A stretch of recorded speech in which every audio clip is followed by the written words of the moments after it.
Hey everybody, it's Irreverent Jules here on this beautiful Tuesday. I'm getting ready to go out and enjoy it. And I'm here to talk about hearing loss, right? So they say that it really leaves people feeling like isolated and it can cause depression. But I tell you, I get along just fine with that voice in my head. Well, I shouldn't say that voice, those voices in my head. And not only that, all the nonverbal communication out in this beautiful world, I get along with them really good. But there's also tinnitus, right? And that ringing in your ear that drives you crazy. Well, when I hear that ringing in my ear, it's just a cue for me that I can just break out into the Anita Ward song. You remember that? You can ring my bell.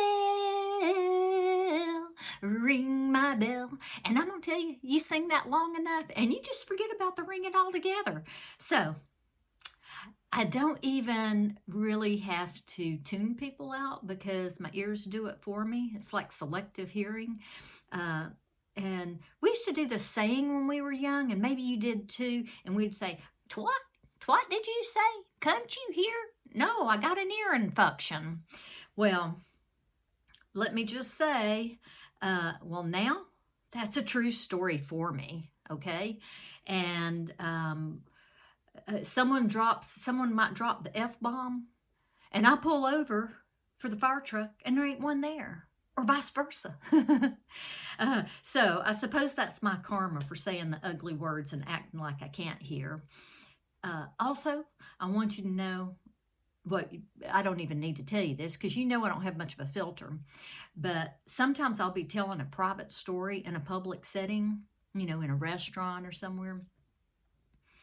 And basically, I'm talking so loud that everybody hears the story and I don't even know. And you know me. It's unfiltered, okay? So that's a good reason that I want better hearing, those things, so that I know.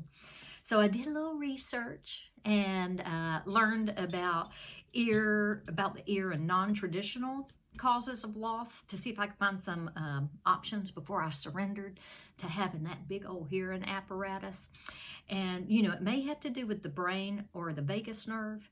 And so I started with that spoon tapping. I'm sure y'all have seen that advertised. And it ain't working yet, but I'll keep trying, before I go spend, thousands of dollars. So that's one thing. Then I read that it can have to do with hair loss in your ear. So I started reaching out to some of those hair loss places. Well, let me just say, they think I'm crazy as shit. So anyway, that's about all I have to say right now because I got to get back on it and try to figure out some other options. And I love you all, and I'll see y'all next week. Bye-bye.